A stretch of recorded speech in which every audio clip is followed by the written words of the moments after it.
Okay, so let's welcome our third speaker of today. Sophia SHAO is an assistant professor in electrical engineering and computer science at Berkeley. She got her PhD from Harvard University in 2016, and she's, as all the other speakers today, an outstanding speaker with multiple Best Paper awards and other awards in her career. So she will talk about her research on computer architecture and domain-specific architecture for deep learning accelerators. So thank you, Sophia. Okay, well, good morning, everyone. Great to see you all here. This is actually the biggest audience that I have ever seen since the pandemic. So it's really good to be back to in person and very excited to see the tinyML community and talk about some really exciting opportunities here in the machine learning and hardware space. So I'm Sophia SHAO. I'm a faculty member here at UC Berkeley. My research area is in computer architecture and hardware design with a particular focus in thinking about domain-specific accelerators. So in today's talk, I'm going to talk about some really exciting opportunities in thinking about hardware for machine learning, especially when we come to not only just for like low levels, circuit level or hardware level, really how we actually move the hardware to system so that we can run end-to-end applications, we can actually deploy our hardware efficiently in production. So with that, let's get started. So this is a really exciting time for hardware design across a wide range of applications. We have been actually observing this exponential growth for more computational power across different domains.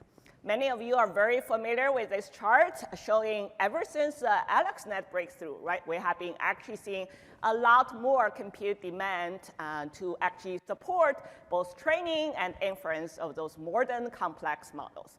This is not only actually for machine learning, right? Even think about the exploding volume of videos actually being uploaded every day. I'm actually teaching Zoom every day, so a lot of videos actually being processed, how we actually transcode those videos, adding transcription to those videos. Those are also very important and need to be done very efficiently. So this is great news for hardware designers, right? Meaning the demand is very strong. We have good ideas, it can be deployed, and we will have a lot of customers. At the same time, we look at the hardware front, right?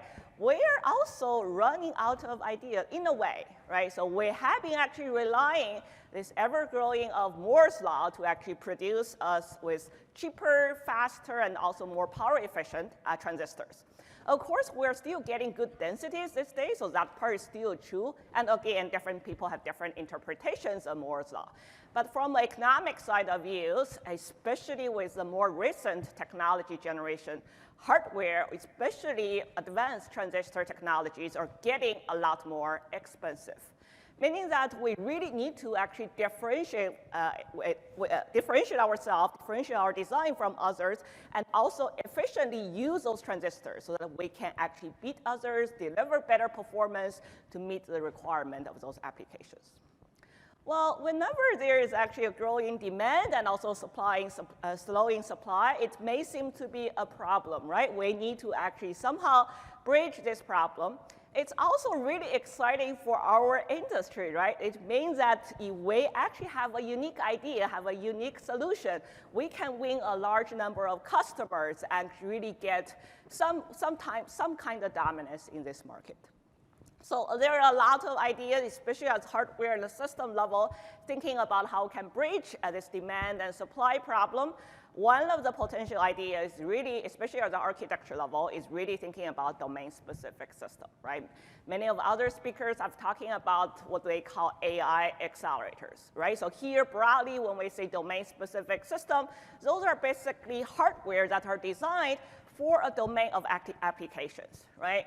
There are a lot of good examples. The example I like to cite is if you look at generations of Apple SoC, right? Originally in the mobile space, now also in the desktop space, right? Of course, we look at the diphoto, right? There are CPUs, GPUs, right? General purpose processors.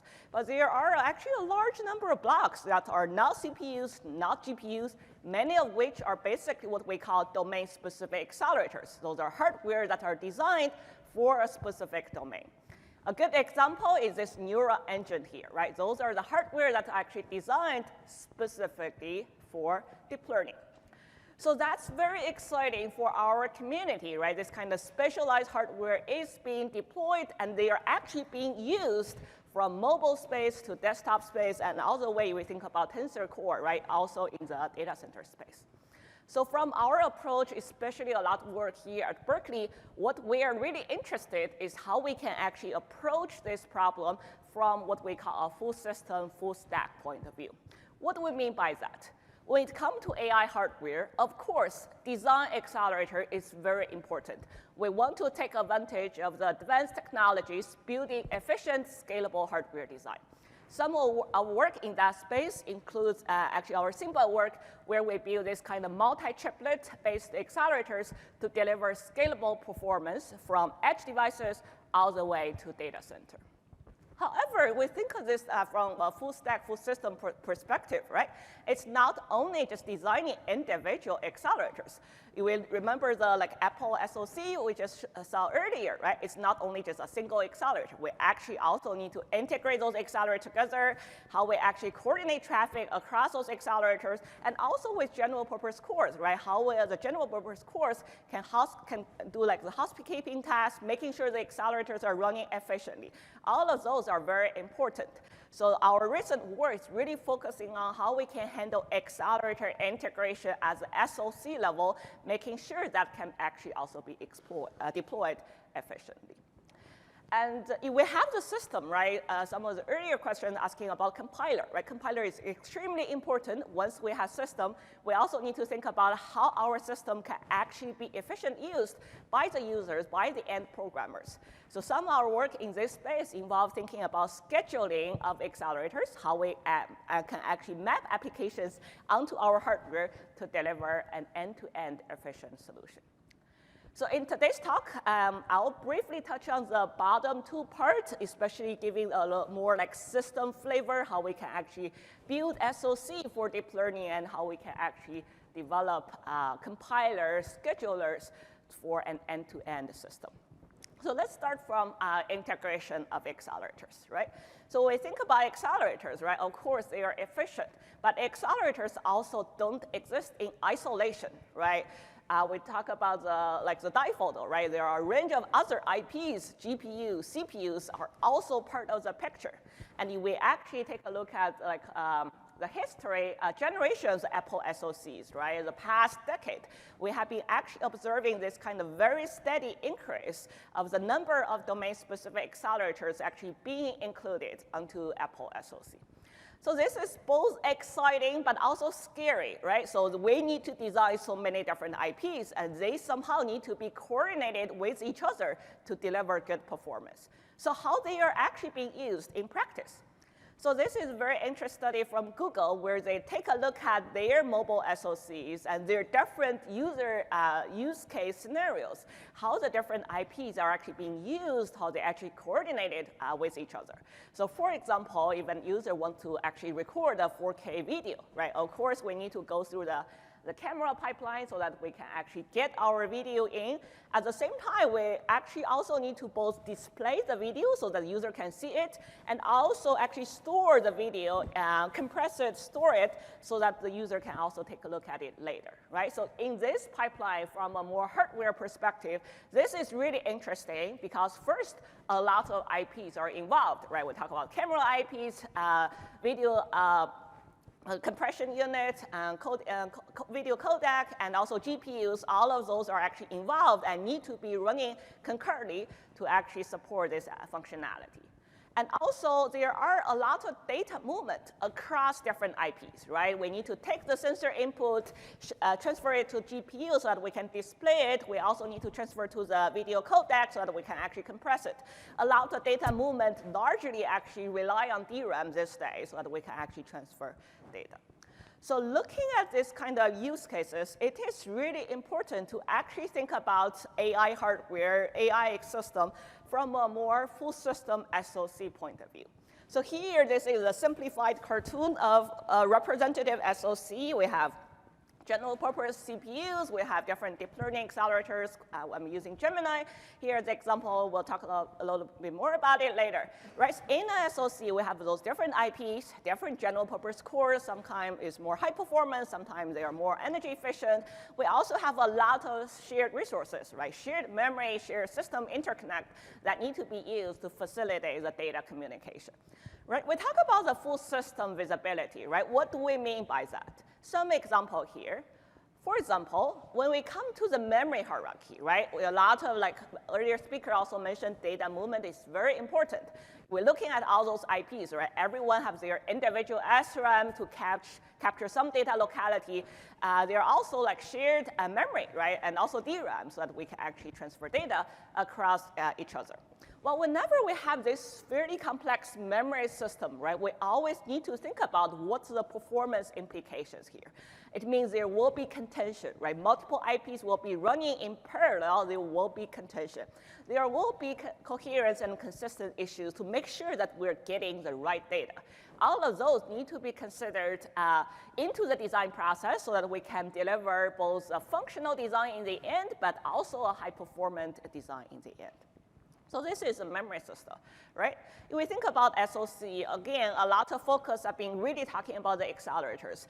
But the CPUs are really important, right?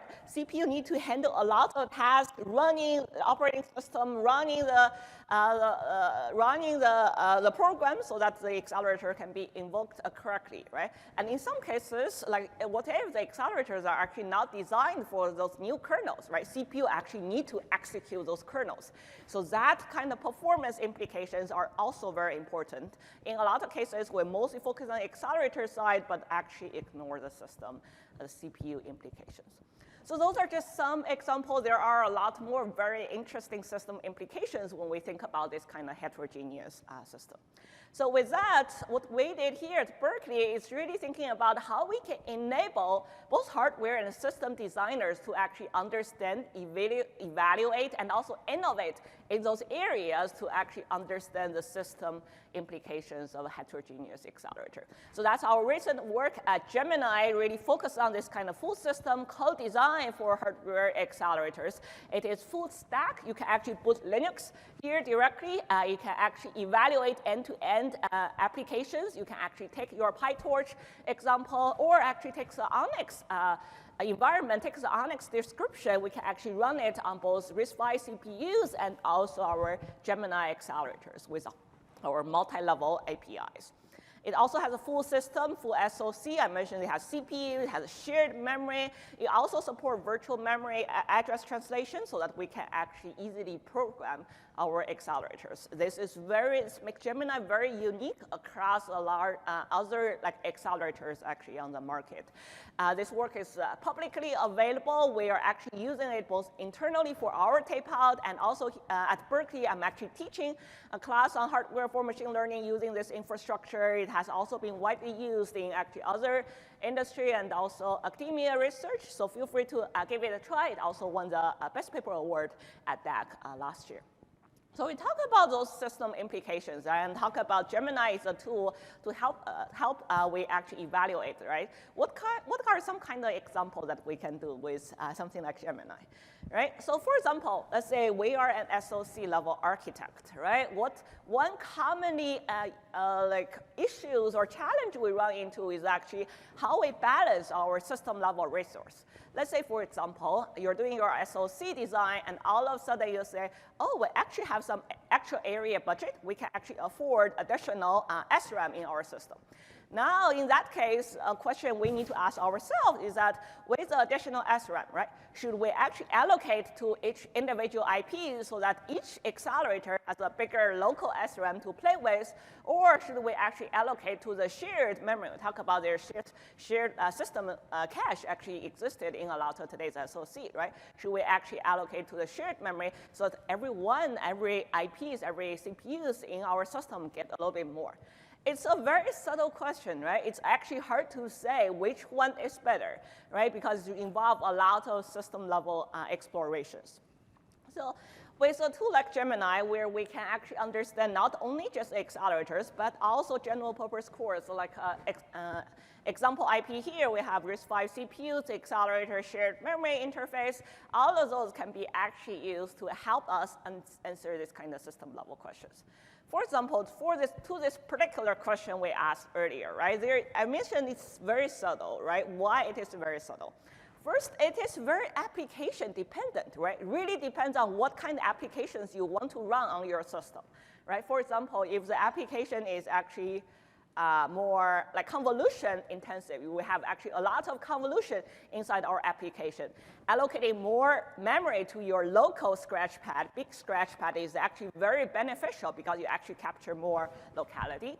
However, if our applications actually are more like memory intensive, like matrix multiply or residual addition, actually it's not that much benefit there, but if overall your convolution is more dominant, we can actually go with bigger scratchpad. So this is more application dependent, but really interestingly, it's also SoC configuration dependent. What do we mean by that? We actually have a lot of traffic in our system, and we see our evaluation again that actually the latency, especially on residual addition, actually dominant, and it really prefer having a larger memory so that we can actually capture some of the locality in a streaming manner.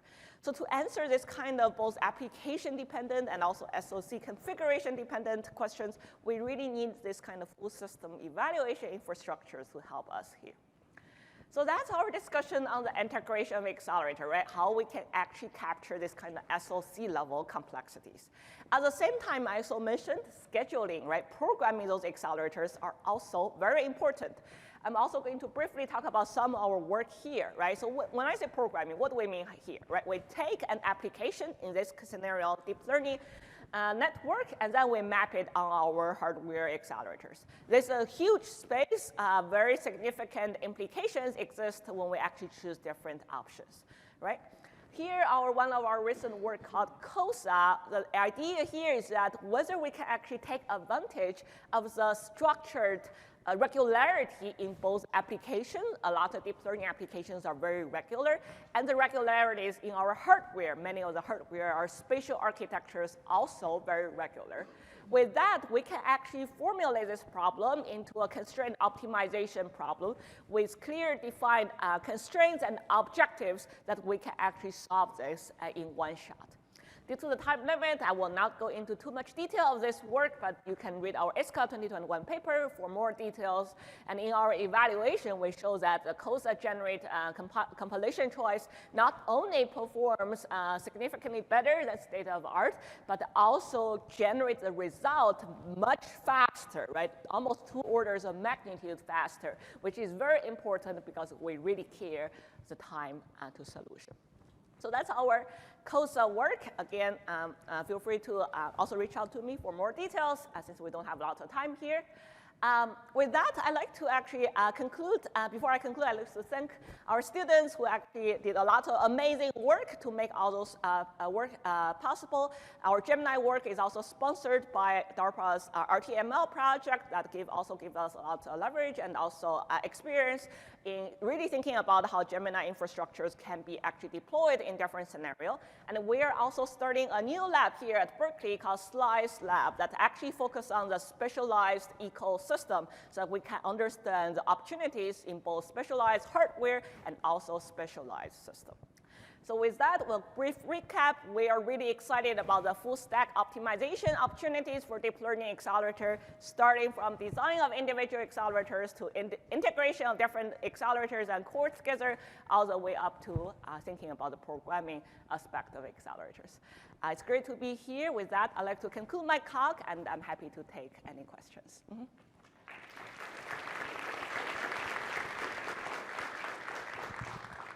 So thanks a lot, Sophia. Any questions? I think there are.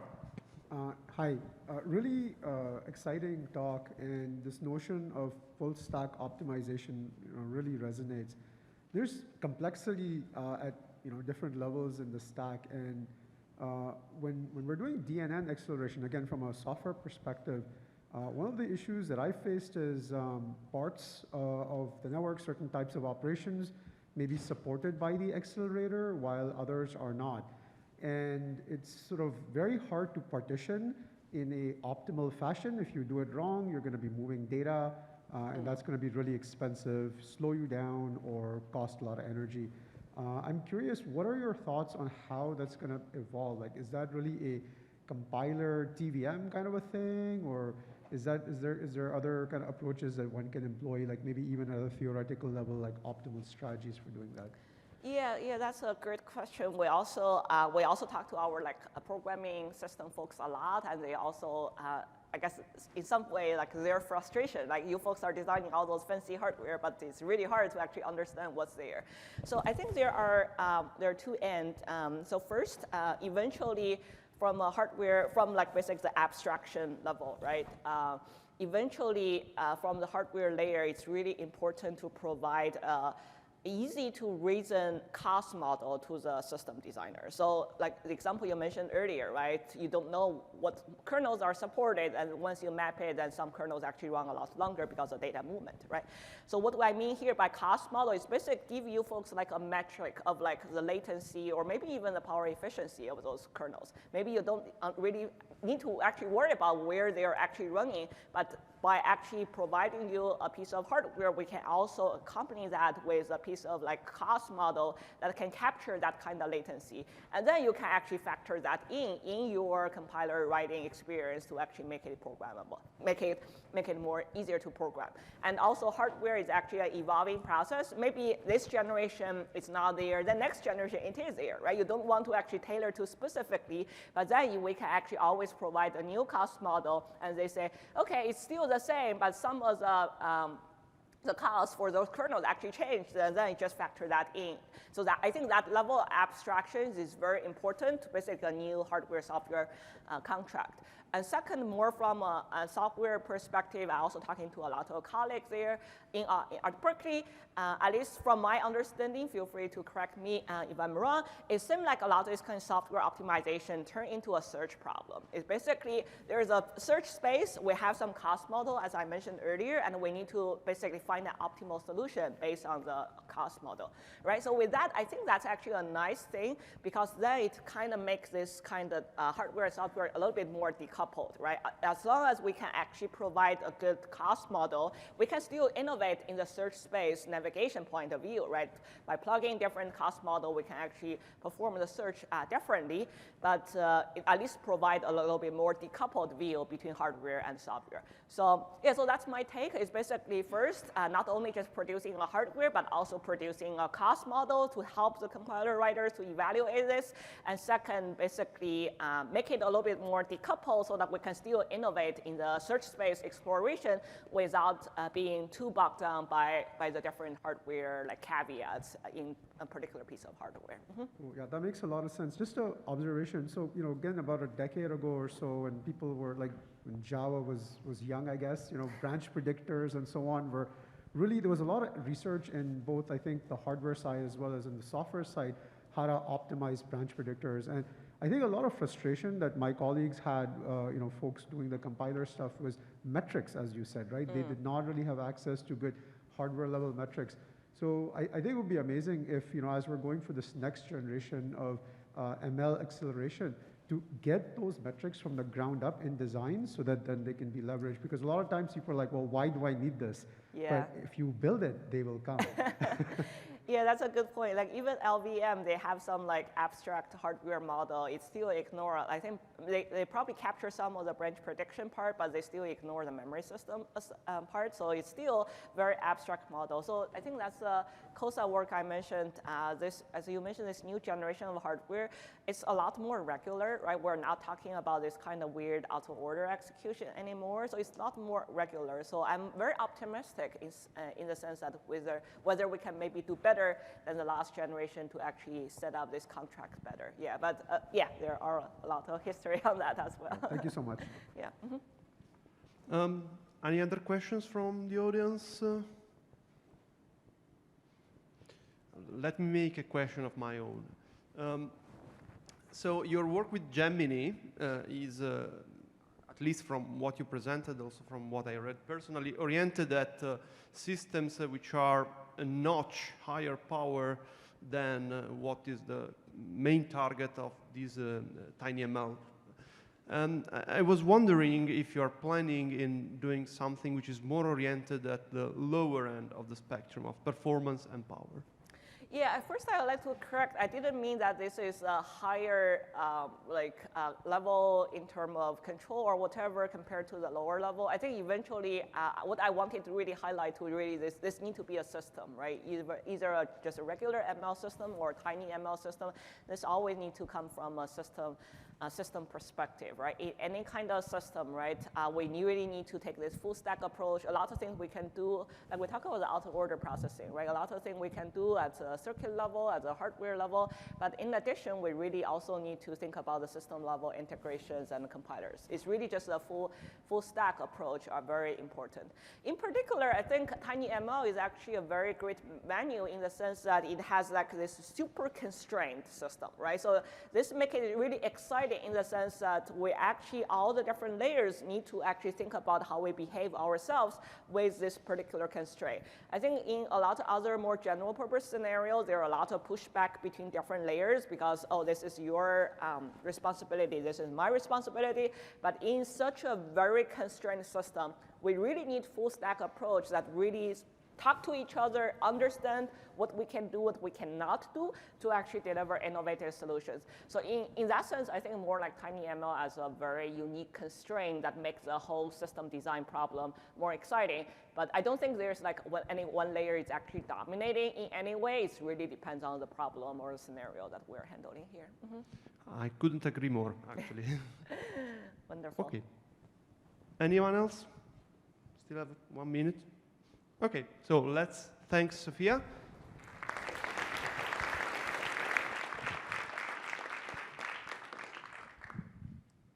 And we are very thankful for our sponsors. The premier sponsor this year is Edge and Pulse. And then executive sponsors are ARM, DeepLight, Qualcomm, and Syntiant. Platinum sponsor, Analog Devices, BrainChip, Infineon, Clickertech, Latent AI, NXP, Reality AI, Renaissance, Sony Semiconductor, and Synaptics. Really very diverse company, great companies who are really driving tinyML forward. And gold sponsors for the Hub, Micro AI, Prophecy, Seed Studio, SenseML, ST Microelectronics, SynSense, XMOS. And we have a list of civil sponsors: Avion Devices, Aspinity, Seva, EMSA, Greenwave Technologies, Gravity, Hymex, HOTG, Imagimob, Itemis, Lattice, Nota, OmniML, Pixart, Plumerai, Kixo, Rachner, Rixen, SAP, StreamAnalyze, Texel, and Google. So we are very thankful for their support and, more importantly, for them being part of this community and driving it forward.